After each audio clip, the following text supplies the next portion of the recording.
The cold within this poem was turned down by several publications. They were not ready to publish it at all because it was also very controversial. He doesn't want to help the rich people. That is because they sit idle and they earn money. Why should I be helping them is what he feels. According to him, poor people are hardworking, rich people are idle. These prejudices makes us insensitive. These prejudices, what we have in our head, no, it actually makes us insensitive towards other people.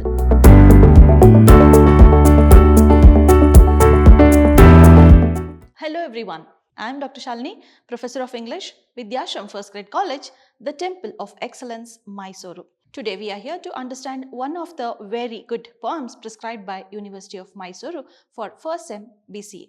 We are going to understand the poem The Cold Within. So this poem, The Cold Within, is written by James Patrick Kinney.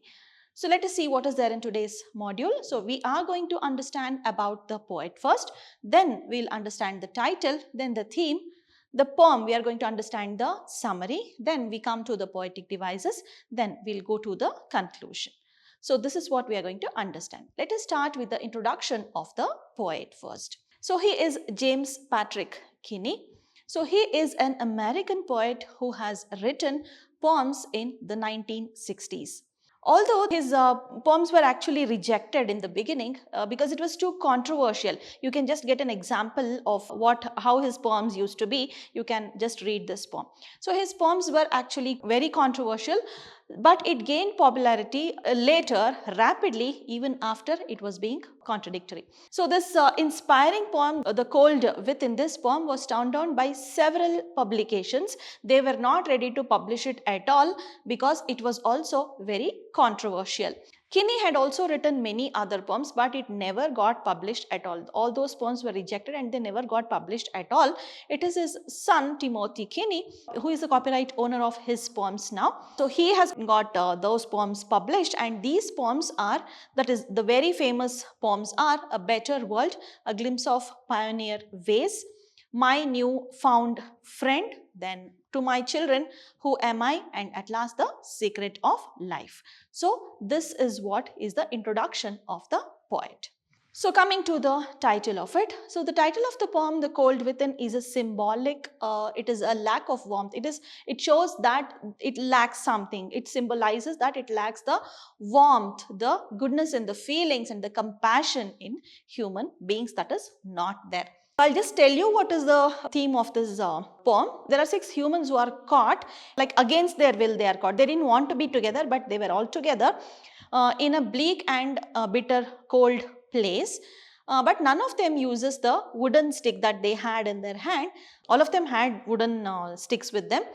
Due to the racism, the arrogance, the loss of humanity, then greed, envy, all these are the reasons for them not to help each other by using those wooden sticks that are there. So this is shown in the title of the poem. So now continuing, this word cold is nothing but it symbolizes what is not there, something dull, something bleak, okay. So which is cold, it is bleak and bitter. That is because these 6 humans who are caught there, they are not warm and friendly with each other. That is the reason the word cold is used here. The atmosphere he talks about in this poem is very bleak, means very dull. That is, there is no proper light at all. So it is very bleak because there is no hope for anybody to survive. So the atmosphere is also a symbol of no growth, no survival is what the poet is trying to say. They are so cold from inside, means he is talking about the human beings, okay. So these people are so cold from inside that they do not realize that by not helping others, they themselves will perish. They are not helping others. It not only harms others, but also themselves. They do not realize that because racism, they are blinded by revenge. So all these are the characters that the poet uses to show what should not be there in human beings. So coming to the theme of the poem, this poem actually deals with the theme of futility of discrimination or hatred. What does hatred cause that humans have against each other? The 6 people in the poem can be seen as representative of the whole human race. If we are talking about 6 human beings in this poem, that means it is not only confined to only those 6 people. It talks about all the human race, that is all the human beings who are considered as humans. So that is what the poet is talking about. It is sad that these people are overtaken by the feelings of revenge, spite and anger to such an extent that eventually these prejudices lead to their death. So these prejudices actually lead to their death. So that is what the poet is talking about as the theme. So we'll start with the poem now. The first stanza we'll look into: 6 humans trapped by happenstance. In dark and bitter cold, each possessed a stick of wood, or so the story is told. So happenstance, by instance, something happens and they are caught there. So accidentally they are all trapped in what? In the dark and bitter cold place. So this is the place. You can just imagine how the place will be. It is very dark. It is very bitter also. Means bitter cold means it is too cold.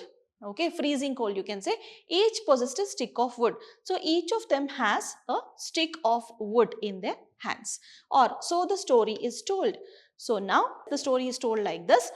That is, all of them, they are all caught there in cold and they all actually have a stick of wood in their hand. So this is the scenario, that is the opening scene over here. They're dying fire in need of logs. So they already have fire in their hand. That fire is actually dying, means it is about to go off. Actually that fire needs the logs to burn again, continue burning. But the first one held hers back. The first one is not ready to give her the log there to help others. So the first one was a lady. Okay, she holds her log back. She doesn't put her stick there for the fire to burn. 4 of the faces found around the fire, she noticed one was black. So maybe this was a white lady. She observes that there was one black person who was there. So all the faces, she just sees all the faces around the fire. There was one black person. That's why she doesn't want to help him at all. She doesn't want to help him survive. Okay, so she just holds her log or the stick back. The next one looked across the way, saw one knot of his church, and could not bring himself to give the fire his stick of birch. So here the next one. So the second person just checks, that looks across the way, in the sense he just sees who is standing opposite to him, cross the way, saw one not of his church. He doesn't belong to his locality. That person doesn't come to his church. Maybe he is of a different parish, or he may be of a different caste, is what he thinks. Okay, so there are 2 types of Christians. Probably he was not a Roman Catholic, is what he thinks, or maybe he doesn't come to his parish, okay, the church which he goes. So there is some reason for him to reject helping that person. So, and could not bring himself to give. So what does he do when the other person does not belong to his parish, does not belong to the church where he is going? What does he do? He doesn't help. What does he do? He holds it back. He could not bring himself to give the fire his stick of birch. So this log is made up of birch wood. That is usually where the cricket bats are made. So birch wood. He is also not ready to help because the person who is there among the members of the group is not belonging to the church which he goes. So that was another person. Let us move on to the next one, that is the third one. The third one sat in tattered clothes, that is torn clothes. He gave his coat a hitch. So he has stitched his coat also there. Why should his log be put to use? To warm the idle rich. According to this person, that is the person with tattered clothes. So you can consider that he was a poor person. Okay. So he considers rich as idle. Rich in the sense the rich people as idle people. Okay. So he considers them as idle. And he doesn't want to help the rich people. That is because they sit idle and they earn money. Why should I be helping them is what he feels. According to him, poor people are hardworking, rich people are idle. Poor people work hard and earn money, whereas rich people sit idle and they keep getting money because of their wealth or the property they have, is what he thinks. So this is another person. This is the mindset of another person. So just go back, recall what and all we learned. So you might be feeling that yes, this person is found among ourselves. This person is there around us, isn't it? So just go on relating it to your life and go on comparing these people to the people you see around you in your society. Okay, so third one is done. So let us move on to the fourth one. Now so one lady, she thinks the other one is black, so I don't want to help him. The second one, the other person doesn't come to his church, so I don't want to help him.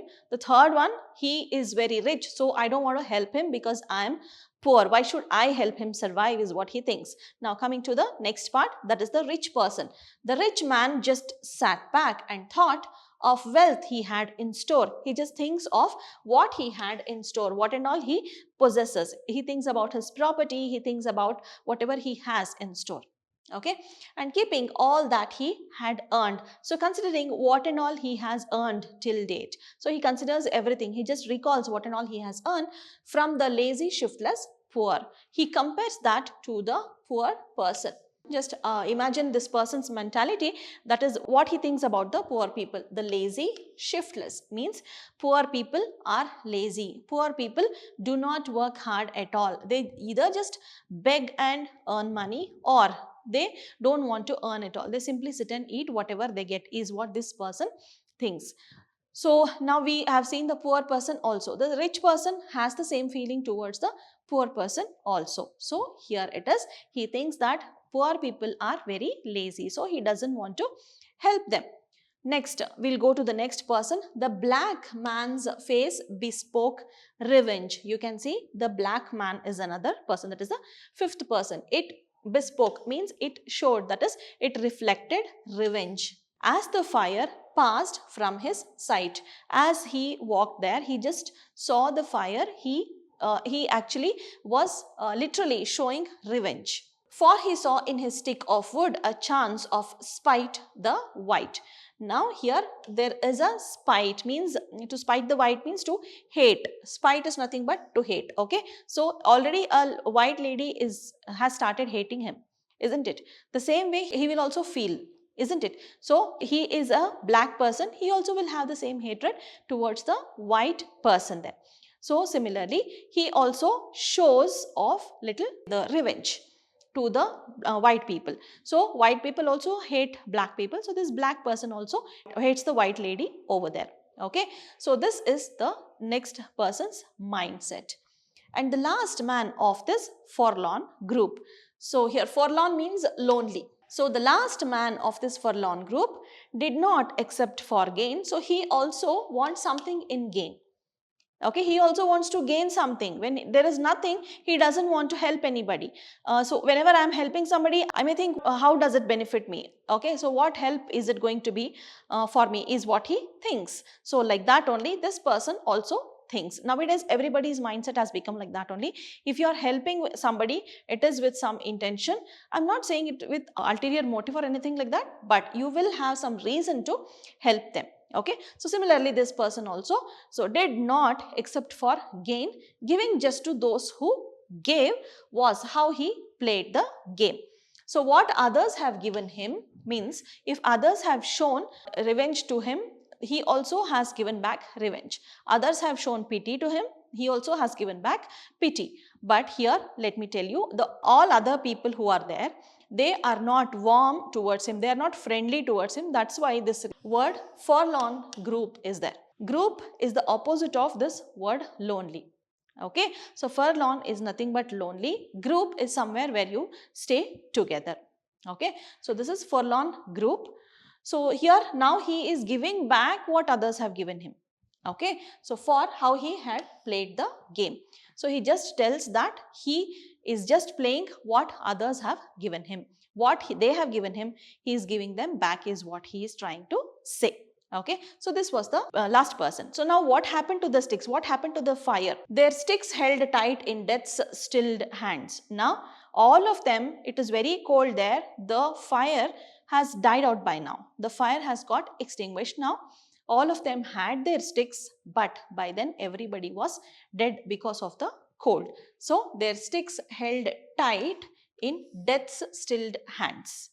So everybody was dead, but the sticks they had was in their hands only. It was held tight there. Was proof enough of sin. So what they did was a sin. Without helping each other, showing revenge, showing spite, all these was actually a reason. It actually showed that it was a sin. So this was a proof for sin. That is whatever they have done.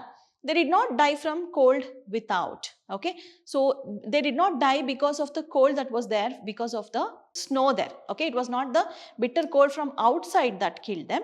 It was the cold within, the cold heartedness they had within them.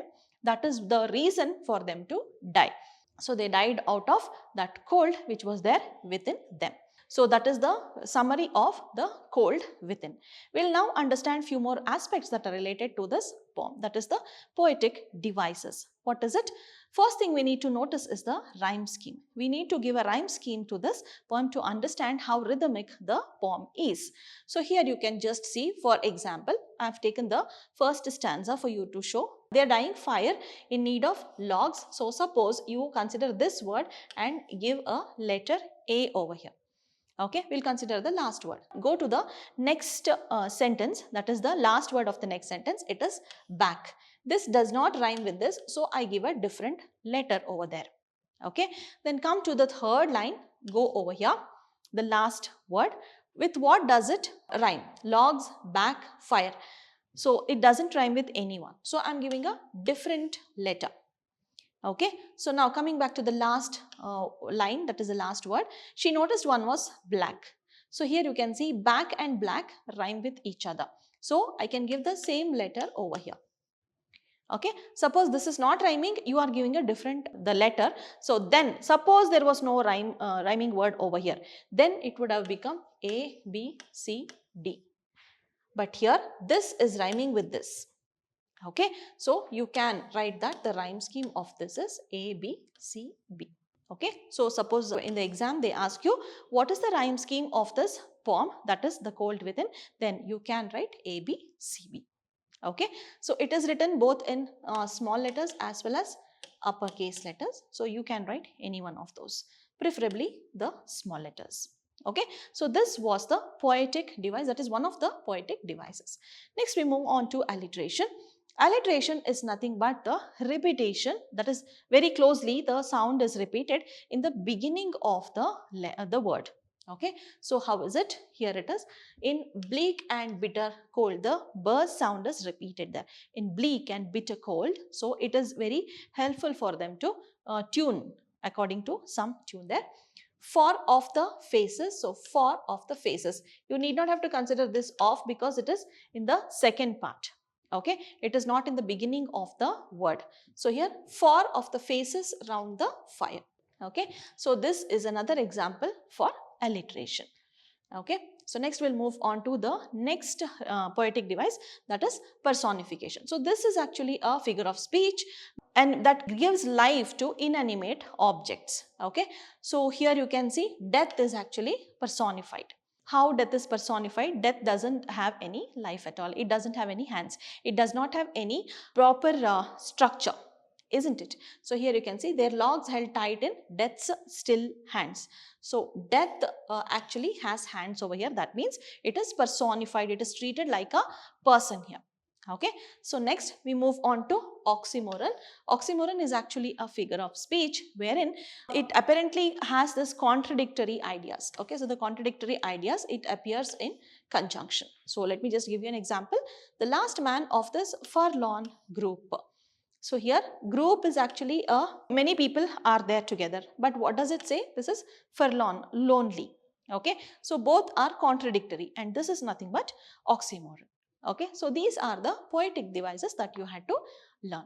We'll now move on to the conclusion, that is the last part what we have to understand. So people had to pay the price for whatever revenge, whatever spite they had in their mind. When they let their prejudices control their actions, this is what is going to happen. Prejudice is something which you have in your mind. Maybe the first time you meet some person, you would have prejudiced about him, isn't it? You have something in your mind about that person and then go talk to him. That only will be running in your mind. You don't put your prejudice off and then you talk to him. It is nothing like that. Okay, so prejudice should not control your actions. That is one thing. These prejudices makes us insensitive. These prejudices, what we have in our head, no, it actually makes us insensitive towards other people. Means we don't have that compassion. We will lack that compassion towards the other people, and we tend to behave inhumanly. So that is what these 6 people did over there. So they had some prejudice. White person had some prejudice towards the black person. Rich person had it towards the poor person. Poor person also had it towards the rich person. So it is something like that, what karma does. So whatever you give will come back to you. That is one thing which we also have to learn over here from this poem. So we start behaving inhumanly because of those prejudices. We regard other people as inferior and hostile and lose compassion. So that is what I told till now. We end up losing everything. So prejudice, we should not have anything in our mind before we consider somebody. We should treat everybody with compassion and humanity is what the poet talks about in this poem. So this was the summary of the poem, The Cold Within. I would suggest you to watch the video, then go back to the poem and read it, so you'll be able to understand it in a better way. So that's all for today. Thank you so much for your time. Let us meet again with another interesting poem, children. See you. Take care. Bye-bye.